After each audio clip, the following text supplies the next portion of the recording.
you enjoyed this video, don't forget to subscribe so you'll be notified of all future uploads, and check the description box below the video for important links and information.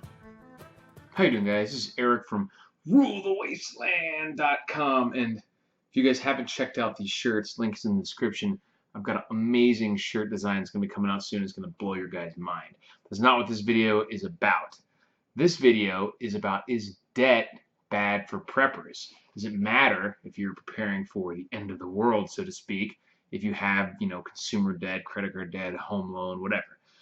And there's kind of two aspects to this, because you've always heard me stress in these videos about how prepping isn't for the end of the world type stuff. So obviously you can't treat everything in your life as if the world's going to end in a few weeks. And I don't literally mean end, but as there's going to be a massive shit the fan event at any given point. Because I'm 35 years old now. I know I don't look it, but I remember stuff. I remember one specific video. I can't remember the guy's name, where he was talking about. This was in the height of some of the, one of the peaks of when people thought things were about to break down. I don't even remember when it was exactly, maybe 2008 or something, talking about how you should run out and rack up consumer debt because you're not going to have to pay it off. And even at the time, that seemed stupid to me. And it especially seems stupid now, 10 years after the fact. And I've looked back even at my own tweets. I've never told people to take on a bunch of debt, but just where I obviously think things are getting really bad, and these were 6, 7, 8 years ago or more, some of them. You can, like I've mentioned before, you can read Mel Tappan's books back from the 70s and change the numbers and how he's talking about the debt, and this stuff could be written yesterday. So obviously I think this stuff is a problem with the financial situation of the country. It's gotten worse ever since those things were written and said. It's only gotten worse. But as they say, the markets can stay irrational a lot longer than you can stay solvent. So you can't treat your financial situation as if something dramatic is going to happen that will make it not matter. There's a couple reasons why. First of all, because it might not happen. Just like I've said, 10, 20, 30 years ago, people thought this stuff was imminent. Still hasn't happened yet. So what would have happened if you had a bunch of debt? Second of all, as we see in a lot of other real world situations, a major shit the fan event might not eliminate your consumer debt. Look at a situation like Venezuela. It's a pretty serious shit the fan event happening there right now. And it's not necessarily a situation where people don't have to pay their bills, don't have to pay rent, don't have to buy food, don't have to deal with any debts that they have. So for that reason, I think it's just, as a general perspective, yes, debt is bad for preppers. Obviously, it's different if you're if you took out a loan, asset-backed, for a house or something specific, a legitimate college degree, not political science or something. Ask me how I know.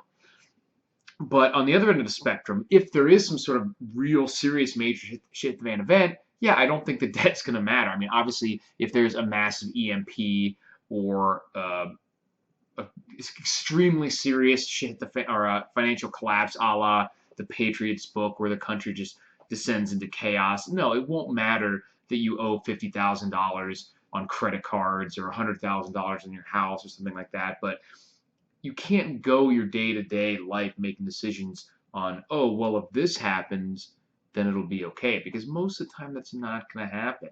And even if it does, you're not necessarily going to be in a better position than someone who didn't have any debt. In fact, you'll probably be worse off just because your situation beforehand isn't probably going to be as good.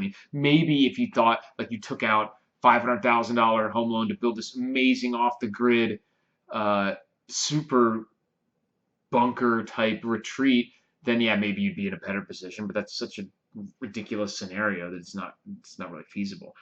So yes, I think it's a bad idea to have a significant amount of debt. I don't think it will really haunt you in a major shit fan event, but I think there's a lot of events that are much more minor than that, much more likely, where it's only going to make your life more difficult. So I think you really need to take care of it. We don't know exactly what format the continued financial decline of the United States is going to take. Who knows how they're going to deal with debt or attempt to deal with it, So it's just, there's no good reason to have any need to try and wipe it out as quickly as you can. That's my opinions on it. Let me know what you guys think. Link will be in the description for shirts and fishing kits and all the other awesome stuff like that. So let me know what you guys think about debt in a major shit the fan event and minor shit the fan events. Thanks for watching, guys, and I'll talk to you later. Thanks for watching, and don't forget you can support yourself and this channel by checking out rulethewastelandstore.com, where we have an ever-increasing amount of survival and preparedness gear, including one of the best survival fishing kits on the market.